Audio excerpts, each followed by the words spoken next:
नहीं देती हूँ। जब मैं पीछे मुड़कर ये देखती हूँ कि विपरीत परिस्थितियों के बावजूद हमने कितने लंबे यात्रा की है, तो मेरा हृदय गर्व से भर जाता है। हमारे गणतंत्र का 75वां वर्ष कई अर्थों में देश की यात्रा में एक ऐतिहासिक पड़ाव है। ये उत्सव मनाने का विशेष अवसर है, जैसे हमने स्वाधीनता के 75 वर्ष पूरी होने पर आजादी का अमृत महोत्सव के दौरान अपने देश की अतुलनीय महानता और विविधतापूर्ण संस्कृति का उत्सव मनाया था। कल के दिन हम संविधान के प्रारंभ का उत्सव मनाएंगे। संविधान की प्रस्तावना हम भारत के लोग इन शब्दों से शुरू होती है। ये शब्द हमारे संविधान के मूल भाव अर्थात लोकतंत्र को रेखांकित करते हैं। भारत की लोकतांत्रिक व्यवस्था लोकतंत्र की पश्चिमी अवधारणा से कहीं अधिक प्राचीन है। इसीलिए भारत को लोकतंत्र की जननी कहा जाता है। एक लंबे और कठिन संघर्ष के बाद 15 अगस्त 1947 को हमारा देश विदेशी शासन से मुक्त हो गया, लेकिन उस समय भी देश में सुशासन तथा देशवासियों में निहित क्षमताओं और प्रतिभाओं को उन्मुक्त विस्तार देने के लिए उपयुक्त मूलभूत सिद्धांतों और प्रक्रियाओं को स्वरूप प्रदान करने का कार्य चल ही रहा था। संविधान सभा ने सुशासन के सभी पहलुओं पर लगभग 3 वर्षों तक विस्तृत चर्चा की और हमारे राष्ट्र के महान आधारभूत ग्रंथ यानी भारत के संविधान की रचना की। आज के दिन हम सब देशवासी उन दूरदर्शी जननायकों और अधिकारियों का कृतज्ञता पूर्वक स्मरण करते हैं, जिन्होंने हमारा भव्य और प्रेरक संविधान के निर्माण में अमूल्य योगदान दिया था। हमारा देश स्वतंत्रता की शताब्दी की ओर बढ़ते हुए अमृत काल के प्रारंभिक दौर से गुजर रहा है। ये एक युगांतकारी परिवर्तन का कालखंड है। हमें अपने देश को नई ऊंचाइयों तक ले जाने का सुनहरा अवसर मिला है। हमारा लक्ष्यों को प्राप्त करने के लिए प्रत्येक नागरिक का योगदान महत्वपूर्ण होगा। इसके लिए मैं सभी देशवासियों से संविधान में निहित हमारे मूल कर्तव्यों का पालन करने का अनुरोध करूंगी। ये कर्तव्य आजादी के 100 वर्ष पूरी होने तक भारत को एक विकसित राष्ट्र बनाने की दिशा में प्रत्येक नागरिक के आवश्यक दायित्व है। इस संदर्भ में मुझे महात्मा गांधी का स्मरण होता है। बापू ने ठीक ही कहा था, जिसने केवल अधिकारों को चाहा है, ऐसे कोई भी प्रजा उन्नति नहीं कर सकी है। केवल वही प्रजा उन्नति कर सकी है जिसने कर्तव्यों का धार्मिक रूप से पालन किया है। मेरे प्यारे देशवासियों, गणतंत्र दिवस हमारा आधारभूत मूल्यों और सिद्धांतों को स्मरण करने का एक महत्वपूर्ण अवसर है। जब हम उनमें से किसी एक बुनियादी सिद्धांतों पर चिंतन करते हैं, तो स्वाभाविक रूप से अन्य सभी सिद्धांतों पर भी हमारा ध्यान जाता है। संस्कृति, मान्यताओं और परंपराओं की विविधता हमारे लोकतंत्र का अंतर्निहित आयाम है। हमारे विविधता का ये उत्सव समता पर आधारित है, जिसे न्याय द्वारा संरक्षित किया जाता है। ये सब स्वतंत्रता की वातावरण में ही संभव हो पाता है। इन मूल्यों और सिद्धांतों की समग्रता ही हमारी भारतीयता का आधार है। Doctor B.R. अम्बेडकर के प्रबुद्ध मार्गदर्शन में प्रवाहित इन मूलभूत जीवन मूल्यों और सिद्धांतों में रची बसी संविधान की भावधारा ने सभी प्रकार के भेदभाव को समाप्त करने के लिए सामाजिक न्याय के मार्ग पर हमें अडिग बनाए रखा है। मैं ये उल्लेख करना चाहूंगी कि सामाजिक न्याय के लिए अनवरत युद्धरत रहे श्री कर्पूरी ठाकुर जी की जन्म शताब्दी का उत्सव काल ही संपन्न हुआ है। कर्पूरी जी पिछड़े वर्गों के सबसे महान पक्षकारों में से एक थे, जिन्होंने अपना सारा जीवन उनके कल्याण के लिए समर्पित कर दिया था। उनका जीवन एक संदेश था। अपने योगदान से सार्वजनिक जीवन को समृद्ध बनाने के लिए मैं कर्पूरी जी को अपनी श्रद्धांजलि अर्पित करती हूँ।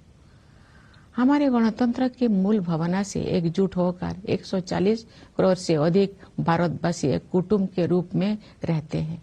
दुनिया के सबसे बड़े इस कुटुंब के लिए सह अस्तित्व की भावना भूगोल द्वारा थोपा गया बोझ नहीं है, बल्कि सामूहिक उल्लास का सहज स्रोत है, जो हमारे गणतंत्र दिवस के उत्सव में अभिव्यक्त होता है। इस सप्ताह के आरंभ में हम सबने अयोध्या में प्रभु श्री राम के जन्म स्थान पर निर्मित भव्य मंदिर में स्थापित मूर्ति की प्राण प्रतिष्ठा का ऐतिहासिक समारोह देखा। भविष्य में जब इस घटना को व्यापक परिप्रेक्ष्य में देखा जाएगा, तब इतिहासकार भारत द्वारा अपने सभ्यतागत विरासत की निरंतर खोज में युगांतकारी आयोजन के रूप में इसका विवेचन करेंगे। उचित न्यायिक प्रक्रिया और देश के उच्चतम न्यायालय के निर्णय के बाद मंदिर का निर्माण कार्य आरंभ हुआ। अब ये एक भव्य संरचना के रूप में शोभायमान है। ये मंदिर न केवल जन जन की आस्था को व्यक्त करता है, बल्कि न्यायिक प्रक्रिया में हमारे देशवासियों की अगाध आस्था का प्रमाण भी है। प्यारे देशवासियों, हमारे राष्ट्रीय त्योहार ऐसे महत्वपूर्ण अवसर होते हैं जब हम अतीत पर भी दृष्टिपात करते हैं और भविष्य की ओर भी देखते हैं। पिछले गणतंत्र दिवस के बाद के एक वर्ष पर नजर डालें तो हमें बहुत प्रसन्नता होती है। भारत की अध्यक्षता में दिल्ली में G20 शिखर सम्मेलन का सफल आयोजन एक अभूतपूर्व उपलब्धि थी। G20 से जुड़े आयोजनों में जन सामान्यों की भागीदारी विशेष रूप से उल्लेखनीय है। इन आयोजनों में विचारों और सुझावों का प्रभाव ऊपर से नीचे की ओर नहीं, बल्कि नीचे से ऊपर की ओर था। उस भव्य आयोजन से ये सीख भी मिली है कि सामान्य नागरिकों को भी ऐसे गहन तथा अंतर्राष्ट्रीय महत्व के मुद्दे में भागीदार बनाया जा सकता है, जिसका प्रभाव अंततः उनके अपने भविष्य पर पड़ता है। G20 शिखर सम्मेलन के माध्यम से ग्लोबल साउथ की आवाज के रूप में भारत के अभ्युदय को भी बढ़ावा मिला, जिससे अंतर्राष्ट्रीय संवाद की प्रक्रिया में एक आवश्यक तत्व का समावेश हुआ। जब संसद ने ऐतिहासिक महिला आरक्षण विधेयक पारित किया, तो हमारा देश स्त्री पुरुष समानता के आदर्शों की ओर आगे बढ़ा। मेरा मानना है कि नारी शक्ति बंधन अधिनियम महिला सशक्तिकरण का एक क्रांतिकारी माध्यम सिद्ध होगा। इससे हमारे शासन की प्रक्रियाओं को बेहतर बनाने में भी बहुत सहायता मिलेगी।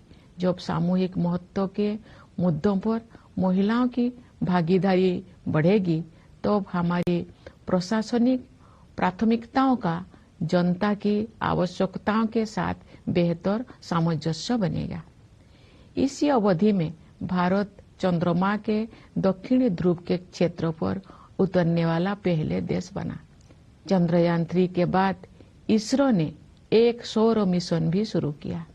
हाल ही में आदित्य L1 के सफलतापूर्वक हेलो ऑर्बिट में स्थापित किया गया है।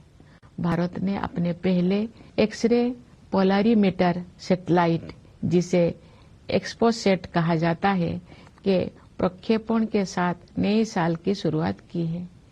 ये सैटेलाइट अंतरिक्ष के ब्लैक होल जैसे रहस्यों का अध्ययन करेगा। वर्ष 2024 के दौरान अन्य कोई अंतरिक्ष अभियानों की योजना बनाए गए हैं।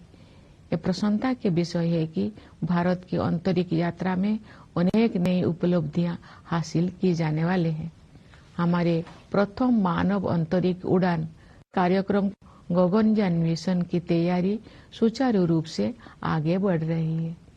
हमें अपने वैज्ञानिकों और प्रौद्योगिकी विशेषज्ञों पर सदैव गर्व रहा है, लेकिन अब ये पहले से कहीं अधिक ऊंचे लक्ष्य तय कर रहे हैं और उनके अनुरूप परिणाम भी हासिल कर रहे हैं।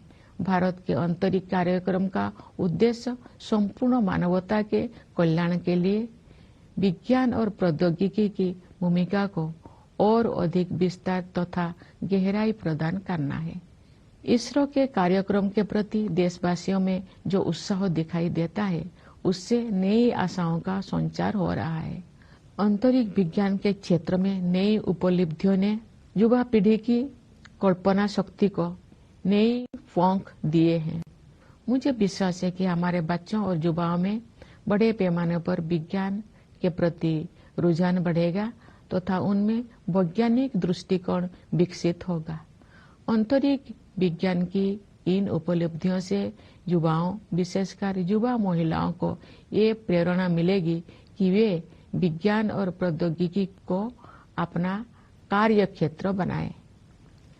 मेरे प्यारे देशवासियों, आज का भारत आत्मविश्वास के साथ आगे बढ़ रहा है। सुदृढ़ और स्वस्थ अर्थव्यवस्था इस आत्मविश्वास का कारण भी है और परिणाम भी। हाल के वर्षों में सकल घरेलू उत्पाद की हमारी वृद्धि दर प्रमुख अर्थव्यवस्थाओं में सबसे अधिक रही है। ठोस आकलन के आधार पर हमें पूरा विश्वास है कि ये असाधारण प्रदर्शन वर्ष 2024 और उसके बाद भी जारी रहेगा।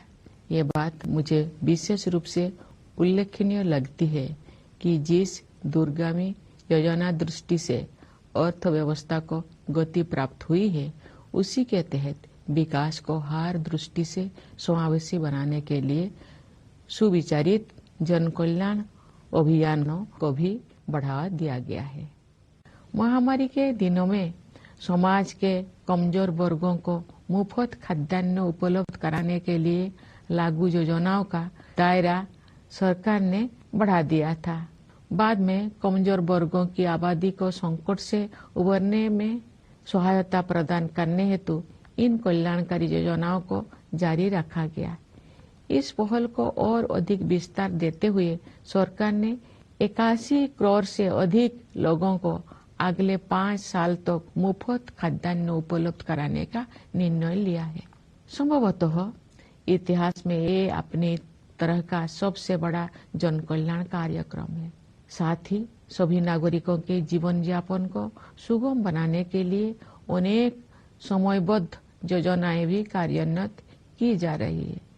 घर में सुरक्षित और पर्याप्त पेयजल की उपलब्धता से लेकर अपना घर होने के सुरक्षाजनक अनुभव तक, ये सभी बुनियादी न्यूनतम आवश्यकताएं हैं, न कि विशेष सुविधाएं।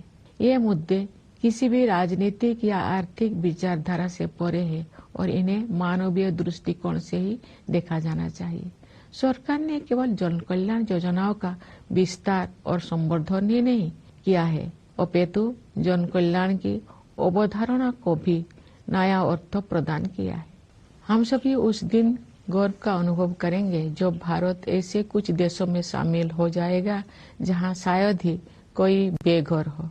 समावेशी कल्याण की इसी सोच के साथ राष्ट्रीय शिक्षा नीति में डिजिटल विभाजन को पाटने और वंचित वर्गों के विद्यार्थियों के हित में समानता पर आधारित शिक्षा व्यवस्था के निर्माण को समुचित प्राथमिकता दी जा रही है। आयुष्मान भारत योजना के विस्तारित सुरक्षा कवच के तहत सभी लाभार्थियों को शामिल करने का लक्ष्य है। इस संरक्षण से गरीब और कमजोर वर्गों के लोगों में एक बहुत बड़ा विश्वास जगा है। हमारे खिलाड़ियों ने अंतर्राष्ट्रीय मंचों पर भारत का मान बढ़ाया है। पिछले साल आयोजित एशियाई खेलों में हमने 107 पदकों के नए कीर्तिमान के साथ इतिहास रचा और एशियाई पैरा खेलों में हमने 111 पदक जीते। ये अत्यंत प्रसन्नता की बात है कि महिलाएं हमारी पदक तालिका में बहुत प्रभावशाली योगदान दे रही है। हमारे श्रेष्ठ खिलाड़ियों की सफलता से बच्चों को विभिन्न खेलों में भाग लेने के लिए प्रेरणा मिली है, जिससे उनका आत्मविश्वास बहुत बढ़ा है। मुझे विश्वास है कि नई आत्मविश्वास से भरपूर हमारे खिलाड़ी आगामी पेरिस ओलंपिक में और भी अच्छा प्रदर्शन करेंगे। प्यारे देशवासियों, हाल के दौर में विश्व में अनेक स्थलों पर लड़ाइयाँ हो रही है और दुनिया के बहुत से हिस्से हिंसा से पीड़ित है। जब दो परस्पर विरोधी पक्षों में से प्रत्येक मानता है कि केवल उसी की बात सही है और दूसरे की बात गलत है, तो ऐसी स्थिति में समाधान परक तर्क के आधार पर ही आगे बढ़ना चाहिए। दुर्भाग्य से तर्क के स्थान पर आपसी भय और पूर्वाग्रह ने भावावेश को बढ़ावा दिया है, जिसके कारण अनवरत हिंसा हो रही है। बड़ी पैमाने पर मानवीय त्रासदियों की अनेक दुखद घटनाएं हुई है और हम सब इस मानवीय पीड़ा से अत्यंत व्यथित है। ऐसी परिस्थिति में हमें भगवान बुद्ध के सारगर्भित शब्दों का स्मरण होता है। नहीं बेरेन वेरानी समन्तिद कुदाचनम अबेरेन च समन्ति एसो धम सनंतन। इसका भावार्थ है, यहाँ कभी भी शत्रुता को शत्रुता के माध्यम से शांत नहीं किया जाता है, बल्कि अशत्रुता के माध्यम से शांत किया जाता है। यही शाश्वत नियम है। वर्धमान महावीर और सम्राट अशोक से लेकर राष्ट्रपिता महात्मा गांधी तक भारत ने सदैव एक उदाहरण प्रस्तुत किया है कि अहिंसा केवल एक आदर्श मात्र नहीं है जिसे हासिल करना कठिन है, बल्कि ये एक स्पष्ट संभावना है। यही नहीं, अपितु अनेक लोगों के लिए ये एक जीवंत यथार्थ है। हम आशा करते हैं कि संघर्ष में उलझे क्षेत्रों में उन संघर्षों को सुलझाने तथा शांति स्थापित करने के मार्ग खोज लिए जाएंगे। वैश्विक पर्यावरण संकट से उबरने में भी भारत का प्राचीन ज्ञान विश्व समुदाय का मार्गदर्शन कर सकता है। भारत को ऊर्जा के नवीकरणीय स्रोतों को बढ़ावा देने में अग्रणी योगदान देते हुए और ग्लोबल क्लाइमेट एक्शन को नेतृत्व प्रदान करते हुए देखकर मुझे बहुत प्रसन्नता होती है। भारत ने पर्यावरण के प्रति सचेत जीवन शैली अपनाने के लिए लाइव मूवमेंट शुरू किया है। हमारे देश में जलवायु परिवर्तन के मुद्दे का सामना करने में व्यक्तिगत व्यवहार परिवर्तन को प्राथमिकता दी जा रही है तथा विश्व समुदाय द्वारा इसकी सराहना की जा रही है। हर स्थान के निवासी अपनी दी जा रही है तथा विश्व समुदाय द्वारा इसकी सराहना की जा रही है। हर स्थान के निवासी अपनी जीवन शैली को प्रकृति के अनुरूप ढालकर अपना योगदान दे सकते हैं और उन्हें ऐसा करने ही चाहिए। इससे न केवल भावी पीढ़ियों के लिए पृथ्वी का संरक्षण करने में सहायता मिलेगी, बल्कि जीवन की गुणवत्ता भी बढ़ेगी। प्यारे देशवासियों, हमारे स्वाधीनता के 100 वर्ष पूरी होने तक की अमृत काल की अवधि के दौरान अभूतपूर्व तकनीकी परिवर्तन भी होने जा रहा है। आर्टिफिशियल इंटेलिजेंस और मशीन लर्निंग जैसी तकनीकी बदलाव असाधारण गति के साथ सुर्खियों से बाहर आकर हमारी दैनिक जीवन का अंग बन गए हैं। कई क्षेत्र में भविष्य से जुड़ी आशंकाएं चिंतित करती है, लेकिन अनेक उत्साहजनक अवसर भी दिखाई देती है, विशेषकर युवाओं के लिए। हमारे युवा वर्तमान की सीमाओं से परे जाकर नई संभावनाएं तलाश रहे हैं। उनके मार्ग से बाधाओं को दूर करने और उन्हें अपनी पूरी क्षमता का उपयोग करने की सुविधा प्रदान करने के लिए हमें हर संभव प्रयास करना है। हमारी युवा पीढ़ी चाहती है कि सभी को अवसर की समानता प्राप्त हो। वे समानता से जुड़े पुराने शब्दजाल नहीं चाहते हैं, बल्कि समानता के हमारे अमूल्य आदर्शों का यथार्थ रूप देखना चाहते हैं। वास्तव में हमारा युवाओं के आत्मविश्वास के बल पर ही भावी भारत का निर्माण हो रहा है। युवाओं के मनोमस्तिष्कों को संभालने का कार्य हमारे शिक्षकगण करते हैं, जो सही अर्थों में राष्ट्र का भविष्य बनाते हैं। मैं अपने उन किसानों और मजदूर भाई बहनों के प्रति आभार व्यक्त करती हूँ जो चुपचाप मेहनत करते हैं तथा देश के भविष्य को बेहतर बनाने में बहुत बड़ा योगदान देते हैं। गणतंत्र दिवस के पावन अवसर की पूर्व संध्या पर सभी देशवासी हमारे सशस्त्र बलों, पुलिस और अर्धसैन्य बलों का भी कृतज्ञता पूर्वक अभिनंदन करते हैं। उनकी बहादुरी और सतर्कता के बिना हम उन प्रभावशाली उपलब्धियों को प्राप्त नहीं कर सकते थे जो हमने हासिल कर ली है। अपने वाणी को विराम देने से पहले मैं न्यायपालिका और सिविल सेवाओं के सदस्यों को भी शुभकामनाएं देना चाहती हूँ। विदेशों में नियुक्त भारतीय मिशनों के अधिकारियों और प्रवासी भारतीय समुदाय के लोगों को मैं गणतंत्र दिवस की बधाई देती हूँ। आइए हम सब यथाशक्ति राष्ट्र और देशवासियों की सेवा में स्वयं को समर्पित करने का संकल्प करें। इस शुभ संकल्प को सिद्ध करने के प्रयास हेतु आप सभी को मेरी हार्दिक शुभकामनाएं। धन्यवाद। जय हिंद, जय भारत।